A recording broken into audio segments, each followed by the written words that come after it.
all these people throughout Europe come along and say, you know what, it's not too late to create a country, a system where the people who have the least have a chance. We're tired of the principalities and kingdoms of Europe, which are nothing but licensing system where one family ordained by God owns all the goods and services.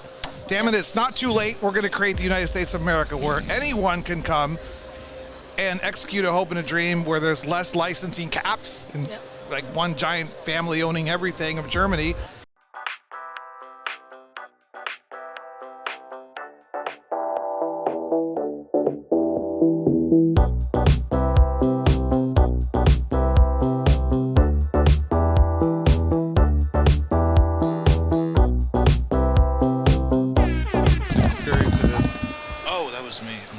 Pretty much reached a point in my life where I accepted that all people are just the same as animals. But here's the thing, I have no expectations of animals.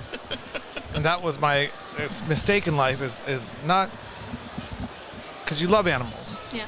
When you see a bunny suffering, it breaks your heart and you want to help it. And you want to put a nice bedding down for the bunny, and you want to pet the bunny, and you want to love the bunny, and that's wonderful, and that's who I am. But I'm also very conservative. So us conservatives believe in caring and loving for the bunnies. But when you start to believe that the bunnies, or the giraffes, or the zebras, or the tigers, the lions, or the species of animal we call humans, can behave in a rationally logical, honest, ethical, moral sort of way, you start to fool yourself into believing that the animals are something that they're not. That does not mean you shouldn't love them. Love your fellow man. Yes. Love your fellow woman, just like you love animals. But have no expectations. I agree with that, but have you ever had mustard rabbit? The French do it fantastically. Yes. Well, I wouldn't cook an animal. I mean, I cook a human. Oh, no. So I guess some may trying to think how that works in there. Yes, but yes, have to think of how that works into my metaphor or analogy. Sorry. Okay, let's do it. Mustard rabbit, you got my attention. You ready? Are you rolling? 3, 2. Wait, so we are rolling on that? Oh, good. Oh, this whole time? Oh, okay, cool. We can use that little metaphor analogy that I was coming up with. We are back at META Unshackled at Benzinga, day one. It's been a fantastic conference. There's all kinds of fascinating people here doing all kinds of deals. It's really, really a good show. Highly recommend Benzinga. We are near Miami in Florida. I'm here with my favorite co-host. Probably shouldn't say that. Well, I'm all right, fine. His sometimes favorite co-host. Hey, this is Max from Dope SEO. No, Max is a funny guy, and he's an extremely knowledgeable guy, so it's really easy to host things with him. And we have brought two lovely human beings, just thinking about my analogy, to introduce you to out there in our audience. One who's running for Congress, which is fantastic. Whoa, congratulations. Thank you. Yes, and that's always good to hear. Somebody who understands the cannabis industry, the cannabis marketplace, the cannabis supply chain, the cannabis ecosphere, the cannabis community, the cannabis plant, the cannabis culture, who's running for cannabis. You understand all those things? I do. And she's running for Congress, so we're going to see how deep she understands those things in a second. But we're thrilled that you are running for Congress. Thank you. Because that's going to help. That's going to help our cause. And you are also an expert in the cannabis world. But Yes, I'll sir. let you guys go ahead and introduce yourselves to the audience. Sure thing. Well, happy to be here. Thank you so much for having me, Dimitri and Co. Josh.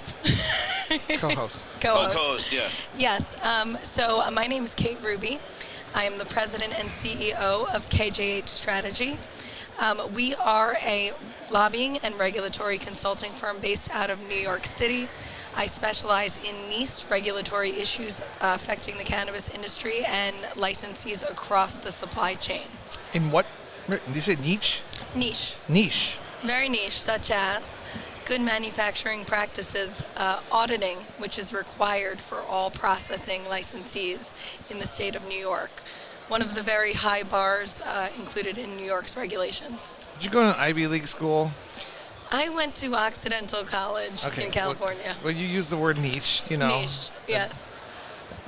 I'm just asking. I'm a peasant. I'm a villager, and I'm trying to get back to the mountaintop. Me too. And I realized at this point in my life that I was overeducated, and sometimes I use fancy words. I'm trying to unravel that. You use the word niche in conversation. It's fantastic. Thank you. It's a little different than who I am, but it's great. So congratulations. And yeah, so and Thank you very and much. I hope you win. I appreciate it. I don't even know anything about you yet, but I hope you win. Thank you very much. I plan on it. Awesome. My name is Abigail Deal. I am running for U.S. Congress, District 3 in Maryland. I am an entrepreneur, born and raised in the district, Johns Hopkins, and grew up in Serena Park. I have been Nice. involved in the cannabis industry since 2015, since medical came to Maryland. Helped do that rollout and get that implemented in America, and working with the legislators, the regulators, and the industry, kind of the middleman in between all of that to try and get the market going as best as possible. We still have some work to do, but we're doing very well. Maryland has been one of the better markets in the state and in the country for cannabis. Better. They're more limited and Ooh, wait. Well, I'll tell you. You triggered me. yes, and I do apologize about that. No, So I don't like limited licensing caps. I Yes. agree with that actually, and that's why the market's going to be interesting coming up in the near future. But Maryland has, I want to talk about congressional campaign first. Then I want to do a deep dive into the Maryland market structure, because most of our audience is B2B and they're looking for opportunities, Yeah. and they're fascinated to meet people, but they really want to understand where's the opportunity, where's the angle for me, where's that possibility. So first, let's quickly talk about your congressional campaign. Where are you at? What do you need? Thank you, appreciate that. We are 4 weeks away from the primary. The primary is the only thing that matters. It's a very democratic district, so we've got 22 of us in the primary, which is May 14th. 20 what? 22 22? candidates. Yes, Wow. we've got 5 That's a lot of people. It is. That's a lot. 5 elected officials, 2 seating state senators, 3 House delegates, and 1 police officer from Capitol Hill, the riots. So we have about 6 people that are in the spotlight for the career politician. So they're kind of dividing up that vote. It's very interesting to watch. Some people are very confident about 4 different people winning. So we do have quite the landscape. We've got our biggest debate tomorrow evening, 18 people in Annapolis, Maryland.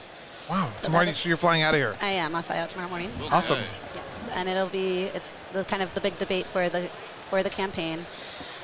6 to 9, it will be live streamed. And This is right now, interesting. I am kind of in a lane by myself, or not completely, but less crowded lane. So I am not the career politician. I am an entrepreneur. I've got produce markets, working with local farmers, and then I also dove into medical cannabis. I care very much about that. So I'm kind of in a lane that's involved with politics. I've been our senior cannabis champion, our senator in Maryland. I've been working with him as a senior cannabis advisor since 2018, supporting farmers, hemp farmers, cannabis farmers, and trying to put that all together the right way. So I've been very involved, but I do see some disconnect, and I think that there's challenges and things that we could fix and do better. So my big platform is about, yes, cannabis I fully support. However, I have a platform that's a little bit different. I dislike problems, and I like solutions. So I've got a platform about clean food, clean water, clean energy, and clean medicine. And we've got tangible projects that we're working on for each of those that have real results. So clean food, I work with local farmers, bringing fresh, healthy food into every single school cafeteria, hospital cafeteria, prison cafeteria, military academy, really every cafeteria we can get healthy food into. Food is Yes. medicine, and we need to start fixing that and fixing the root problems with mental health and physical health down the road later. I'd like you. Thank you. She's a good person. She is. I is. love the Democrats. And as a because lobbyist, I will tell you, not often do you find those people in politics. We need Yes. more of them. Right. Yep. I'm a hardcore libertarian, but I understand the Democrats mean well. They want good ideas, big projects, big solutions. Scare me, but I know they mean well. You know what I'm saying? Because they always end up poorly. But I'm just And in I- practice. I think But they mean well. The party system's a little So- bit broken, guys. I think that we really have to stop pointing fingers and blaming each other, and we have to start working together to get things done.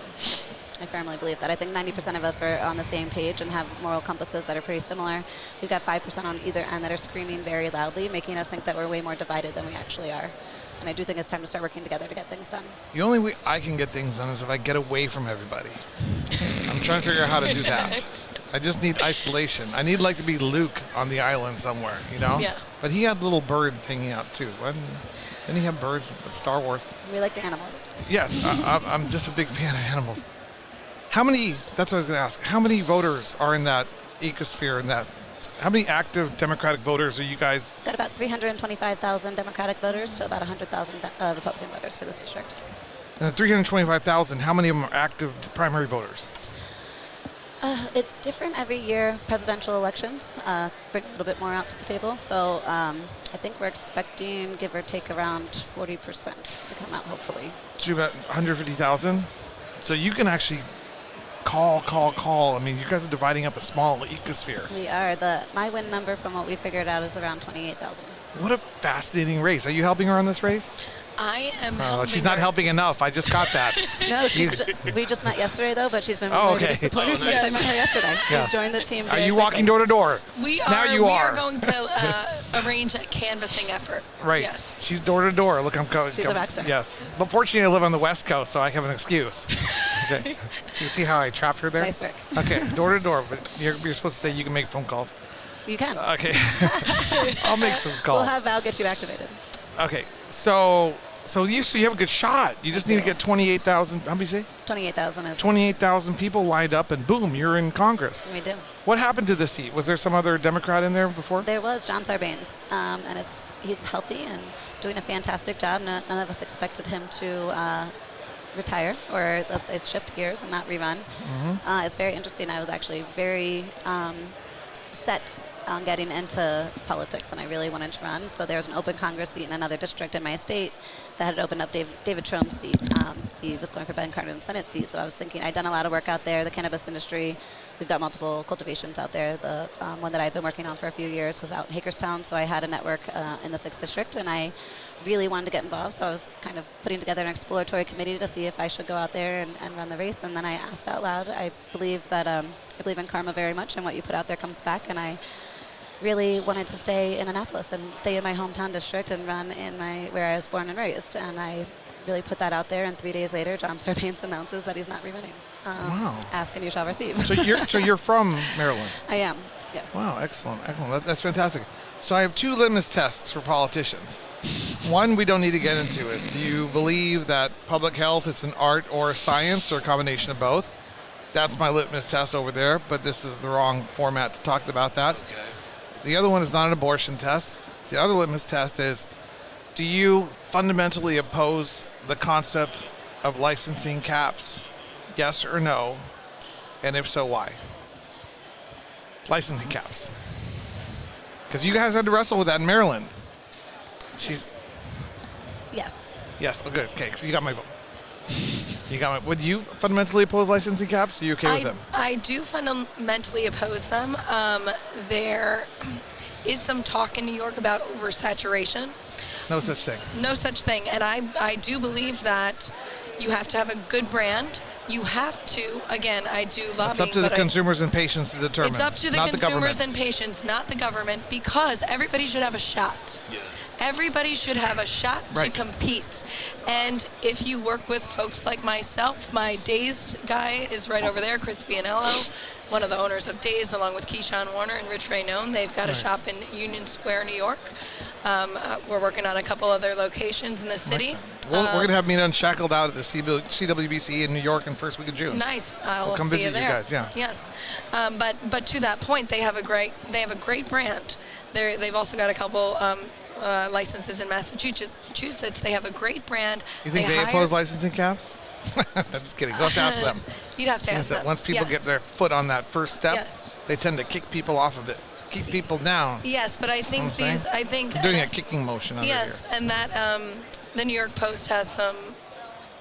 There was an article in the New York Post yesterday that pertains to that, but I think. Share that with me. That's awesome. Damian Cornwell, the Cannabis Association of New York, wrote a letter to the Office of Cannabis Management and the Cannabis Control Board requesting that when licenses are doled out in the future, there are evidence-based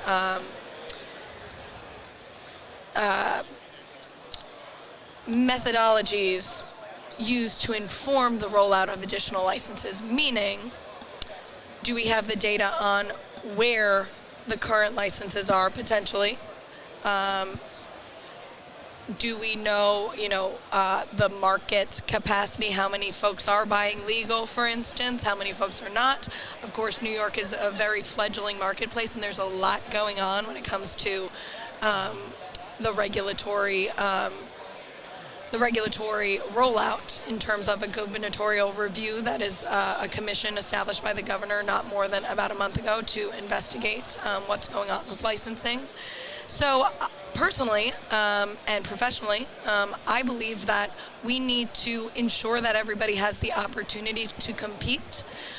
So no, I don't believe that there should be caps, but I do believe that potentially, which New York did not do, they used a randomized queue, they need to evaluate the applications when it comes to, does this person have the capacity to operate? Dangerous concept, but interesting. The law lays out criteria to be considered and potentially to be scored. New York backed away from the scoring system, deferred to a random lottery, and capped. It's in an FAQ, so that's not in the law or the regulations. Right. So there is no cap in New York right now, but effectively there is a cap. Right. So you the problem with this is, remember a movie by Tom Cruise called Minority Report, where they were trying to guess beforehand whether or not people actually would commit a crime? Mm-hmm. Right. With all government systems, no matter how well intended, if you create the structure where the government is pre-guessing whether or not somebody will fail or screw up that regulatory issue that we're concerned about them screwing up, we're creating a Minority Report reality where people don't have a chance to execute their hopes and dreams. And the people we're hurting the most are the uneducated, the poor, the ones who don't come from family backgrounds. I'm not even a Democrat, but I realize this real quickly. Those people who have the least and have the least amount of knowledge and access to lawyers and lobbyists and stuff, we're hurting them the most if we have any government barrier to entry that presupposes that they need to be certain ways or know certain things of getting involved.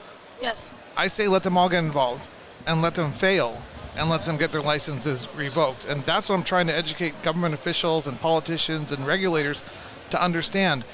I know you mean well, but the danger is in crushing the poorest of the poor. My mom's a villager from the mountains of, my grandmother was a villager, my mom was too, but from the mountains of Oaxaca.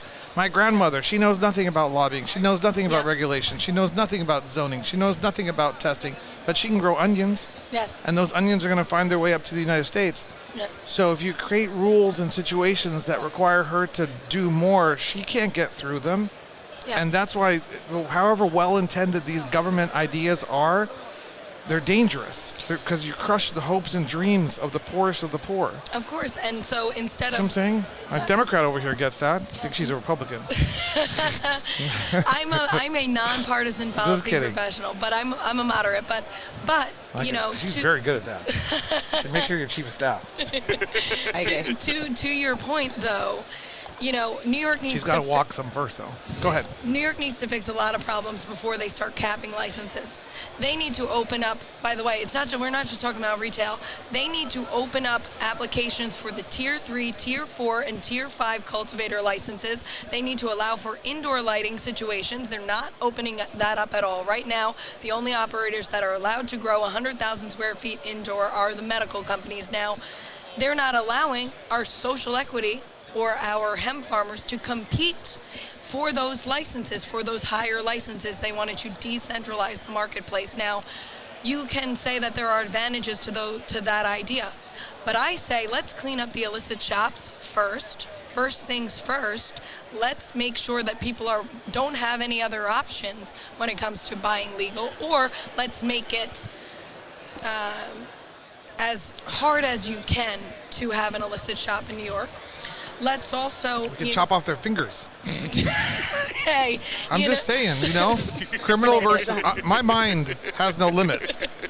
And very few of us wrestle in life like, what should the proper criminal and civil sanctions be for behavior that doesn't participate in the regulated environment and commerce structure that we want. So it's very, very rarely that people actually reflect on that concept. But in cannabis, we're reflecting upon it all the time.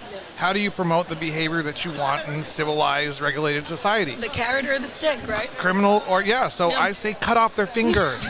You bring in a load from Mexico, we're taking your balls this time. Whoa. You thought 40 years in a federal jail were bad? I run Truly. If we're going to cut off your balls. Oh, wait, did I say that? I mean, Probably shouldn't have said would that. do the trick. No, but if you ask somebody who has a license in Florida or something, how would you like the regulatory structure to be created? And they'll say, well, in a way that most benefits me. And so how do I keep the black market, the gray market out of Florida? Well, then I create really, really, really strict criminal sanctions. Wrong.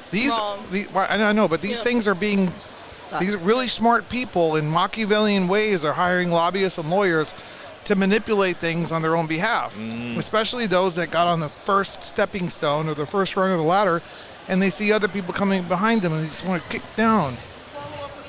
This stuff is happening, and you know what I'm talking about. I know exactly what And you're what talking frustrates about. me about New York is the Democrats are supposed to be the smart ones. They're supposed to be the smart ones. I thought they were until COVID policy, but the Democrats are supposed to be the smart ones. Well, exactly, okay? and they made it harder for those people, exactly Right. like you said, because not everybody can hire me. And, and yes, obviously, but when she's your chief of staff, you guys need to get out there and educate people as the importance of a free market economy. The Democrats have to be the ones that educate people about a free market economy in cannabis. Why? Because the Democrats are the ones who are willing to get into the nitty-gritty of the regulatory structures of how these cannabis marketplaces are working. Yep. And that's a really tragic situation I see happening across the country, is the Republicans, who are kind of free market oriented, whatever business people who should like a free market, they're not getting involved in the nuances. They're just saying, I hate cannabis, I don't want it to be legal, go away. The Democrats will say, no, cannabis is cool, I want it to be legal. And then all these activists come at them with licensing caps, social justice this, blah, blah, blah, blah, plan policy this. We can manipulate this kind of thing to achieve this kind of thing. No, fuck that. We need an open market. We need a free market. We need access to the most downtrodden individuals out there who can't navigate their way through government. They have no hope. And that's what's killing me. In New York could have, if the Democratic politicians would have said, okay, we control this thing. We control New York. Let's show humanity what a free market looks like. Let's show the country what opportunity looks like, where you can, your hopes and dreams, you can come here, you can open up a brand, you can open up a retail store, and there's a lot of them, and you're going to fail, but, you had a chance. Yep. You know what I'm saying? Very much so. Am I crazy? No, I do have a question about that. Sorry. I didn't interrupt you. No, and guys, we go through this all day long about the free market compared to the limited licenses. Is it too late? We have already established all of these states, all of these people have invested and gotten these established. And I'm not saying it is, I'm asking because I'm curious the answer there. Have we gone too far to go backwards now? Sometimes Or it is there a takes solution moving forward? centuries. France, Germany, Luxembourg. They were there for hundreds and hundreds of years. And Adam Smith comes along. The revolutionaries come along. The Renaissance comes along. All these people throughout Europe come along and say, you know what? It's not too late to create a country, a system where the people who have the least have a chance. We're tired of the principalities and kingdoms of Europe, which are nothing but licensing system where one family ordained by God owns all the goods and services. Damn it, it's not too late. We're going to create the United States of America where anyone can come and execute a hope and a dream, where there's less licensing caps and one giant family owning everything of Germany.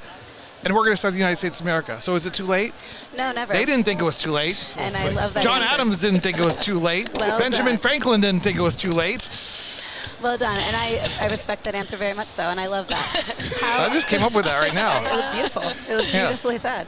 No, I like you guys. What's our solution? Because, again, I like solutions instead of problems. And Here's the solution. how do we move that forward The appropriately? solution is electing you, honestly. The agree. solution is electing you. The solution is you continue to keep doing what you're doing and rise up and keep on sharing your knowledge and your wisdom. Just take the little squeeze of lemon that I gave you talking about freedom and push it forward. Make some lemonade. You know what I'm saying? But you guys have the knowledge, you have the capacity, you have the skills, you have the energy, you're out there, you're doing it, you're going to be in Congress. You're one of the top people in New York, probably cannabis, and just the solution is tell people that this matters. It does I matter. tried to educate the head of the UFCW, the head of the Teamsters who were involved in cannabis policy nationally. I'm like, Well, you want to talk about opportunity. yes. My dad is a Teamster. My dad was a truck driver. I'm from Long Island. Mm-hmm. Okay, I got a scholarship, a full ride to Occidental. Blew that because I smoked too much weed and graduated from Brooklyn College. But then before going on to grad school, But you learned how to use the word niche. So. I learned how to use the I word can't even niche. pronounce it. They only teach You're that fine. at Occidental, by the way. That's like, So, but the point is, I won the Teamster. One of those scholarships was the Teamster Scholarship. right. Local 707 and the Union Scholarship. And because of the opportunities that I had, regardless of, smoking too much weed when I was a youngster, without those opportunities, I would not be the person I am today. And we need to give everybody those opportunities in cannabis. We need to reduce the stigma. We need to reduce the overly burdensome Sure, too. regulations. And I'm a regulatory consultant. Right. And I'll tell you right now, we have to reduce them. I Right. can't be on site every day, all So day. you're educating to put yourself out of a job. Well, hopefully not. She's like, damn it, I didn't realize that. Yes, hopefully not. But just to operate. No, then you could run for Congress. I think Abby's got that covered. No, for no, now. no, in New York. Effort here. Yes. And then you guys can maintain freedom together. Freedom and opportunity, and having the right policy mechanisms in place for folks to succeed. And it's different. Like the Teamsters scholarships, yeah, there's a finite amount of money. Okay, Yeah. so the Teamsters have to determine who gets those scholarships, and there can't be an endless amount of scholarships. There's just a finite amount of resources. But the goal of the human experience is to create systems that will help the individual thrive. Yep. And if you create a system where the government artificially creates a limited number of scholarships, licenses, it doesn't need to. You see what I'm saying? There's no need to. There's no necessity to. Oh wait, well you want to make sure businesses don't fail. There are all these weird justifications. But what's over here on the teeter-totter is you create a system where people's who have the least, our hopes and dreams are crushed. And this is what I wanted to say about the Teamsters thing quickly. Sorry, it shouldn't be about me, but you got me excited here. Because you know why I'm excited? Because this is my spiel, and I like talking about this. And you guys are going to be much more active, and you're extremely intelligent. You're going to be out there. You're going to be kicking ass. You're going to be in Congress. You're on the top of New York people, but we need to talk about this. This is significant. The Teamsters and the UFCW, I'm like, don't ever endorse any legislation or any initiative or any referendum that have licensing caps. And they're like, well, we're more concerned about payroll and workplace safety and, vacation and sick leave. I'm like, no.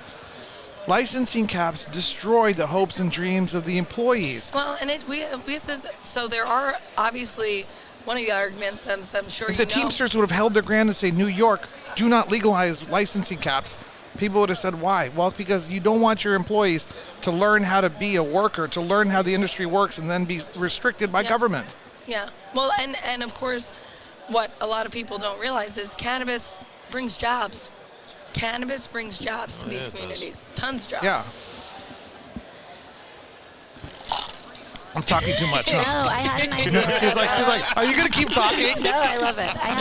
I had something that I want to run by you guys and get your opinion on it. I care very much about local farms and food. I think food is medicine, and I think that we are failing our farmers, our agricultural farmers that are growing healthy food for our communities by not supporting them in any way. I was on the phone last summer with one of my farmers. I have produce markets, and he's sitting there. He's like, Abby, my field is full of corn, melons, tomatoes, and I don't have anybody to pick it, and I can't get it to you. And I'm sitting in downtown Annapolis looking around at people eating potato chips and at this issue that we have of a disconnect of supporting our local farmers and fresh, healthy food. Ultra-high processed food is causing trouble.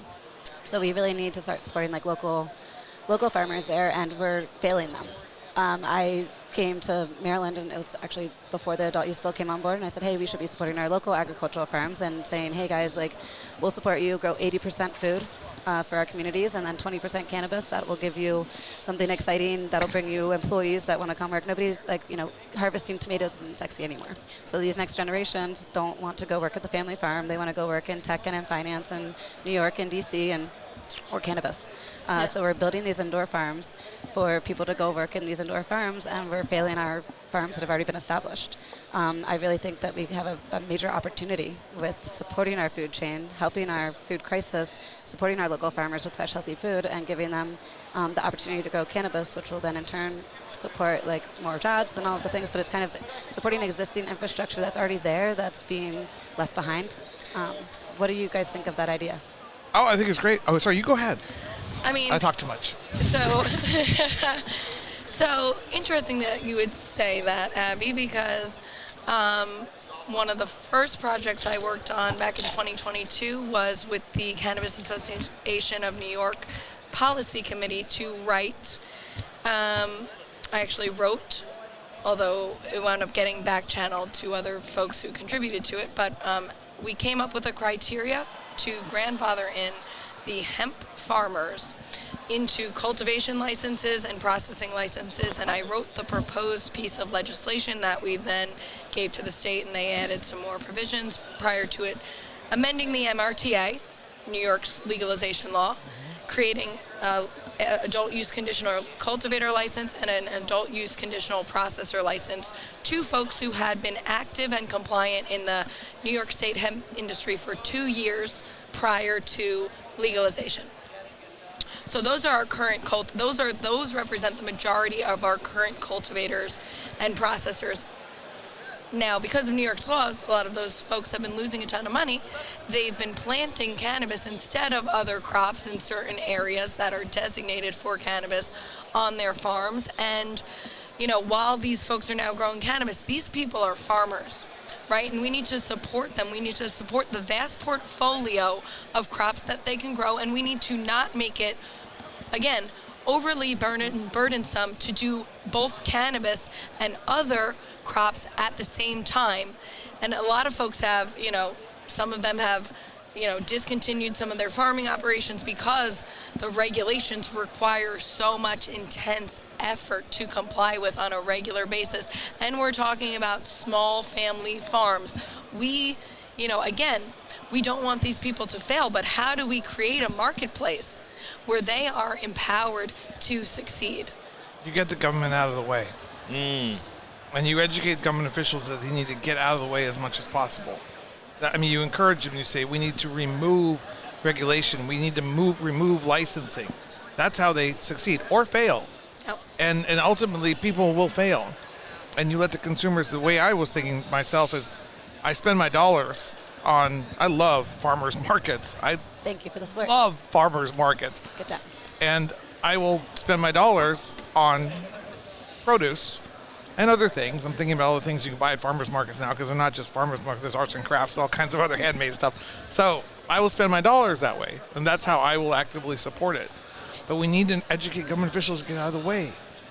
And you guys are very involved in cannabis policy, and you're talking to a lot of Democratic officials out there in New York, you know, and they need to understand the importance of the free market economics. I'll tell you something. I was in Arizona for New Year's. I was there for a wedding. We made a disaster in Arizona, so sorry.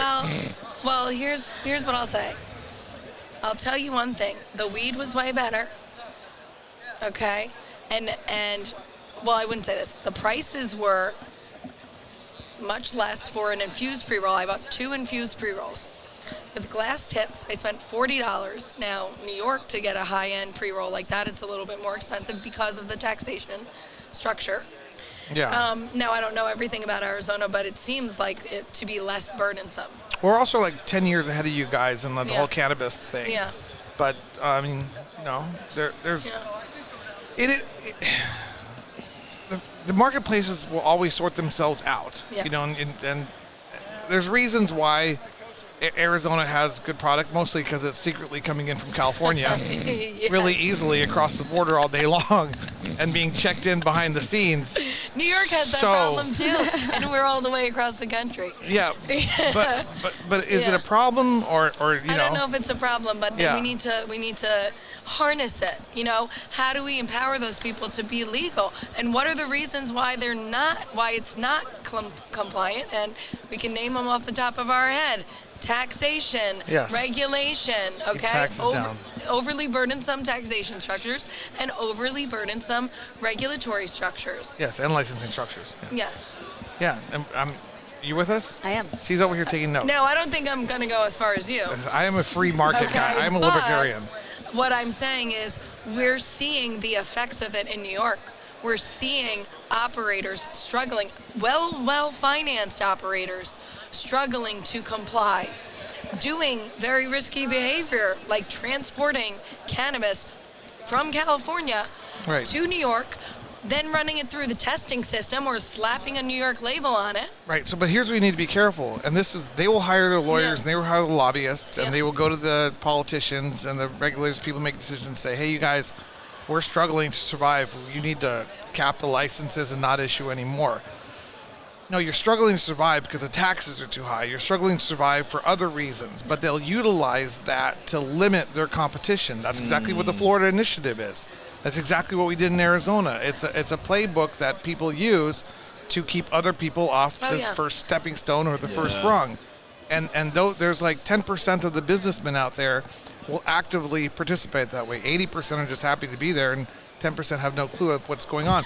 But they will do that, and they'll hire the lawyers, and they'll hire the lobbyists, and they'll manipulate the hell. And you're going to find this in Congress all the time.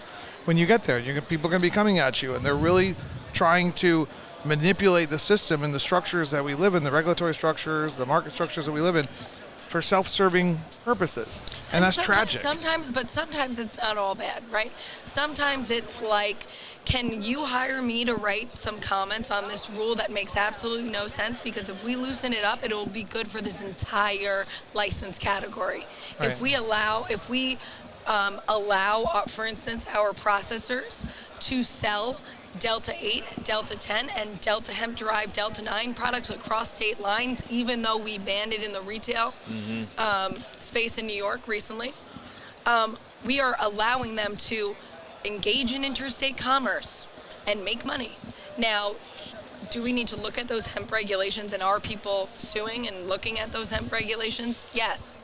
However, how do we reduce, not everybody wants to do it just for themselves. I've wrote in comments and lobbied for folks who, yes, it will help their operation, but it will help an entire category. Now, I agree with you. There are folks that are doing more than that, and specifically writing regs or proposed regs and proposed laws just for themselves and to gatekeep. And no, I don't believe we should be engaging in that behavior. So, I don't know who you represent in New York, but if interstate commerce happens, right, will you welcome the importation of products, of manufacturing and cultivation? I'll give you a second to think about this before you answer, so you can be careful. Will you welcome the importation of manufactured products and cultivation from Oregon, Washington, and California, Colorado, etc.? Well, there are certain conditions in New York, just agricultural and environmental conditions, that make growing much more expensive, cultivation, right? So I think that our operators should have a chance to compete. But of course, they are going to be competing against operators from every other state, and especially those that can grow out west. Now, maybe New York can do retail better. Maybe New York can do processing better. And I'm not saying that they should not have a chance to grow. They should. But they need to be able to compete, again, against other operators from out of state. I don't think we should block them out, no. Do I think we should adopt the CAOA? Hell no. I think there needs to be a lot of changes, because the CAOA allows for, as it's currently written, allows for the continuation of state regulatory and taxation market, and then it adds another tax on top. Oh, those taxes are ridiculous. Probably FDA regulation on top. Yes. And TTB regulation and ATF regulation on top. No.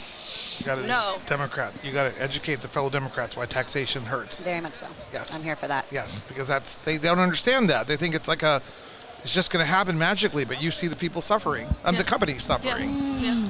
So if I'm a manufacturer or a cultivator in New York, and I'm like, Kate, can I hire you to slow down the interstate transportation of cultivated products and manufactured products into New York now that we have federal legalization, because she is up there and she's made it all magically happen. What do you do? I take clients. I answer you. I like you because I'm asking you these really tough questions, and you're like, whatever. She's here for it. Yeah. And you I have such a great answer. It's like, Okay. Yes. So what do you do? I take clients so of course, again, I'm a nonpartisan policy professional. That's important. I take clients up based on, my value system and their value system. I don't accept every client. In fact, since I started my own firm in January, there are folks that I have not called back for various reasons. So if I think that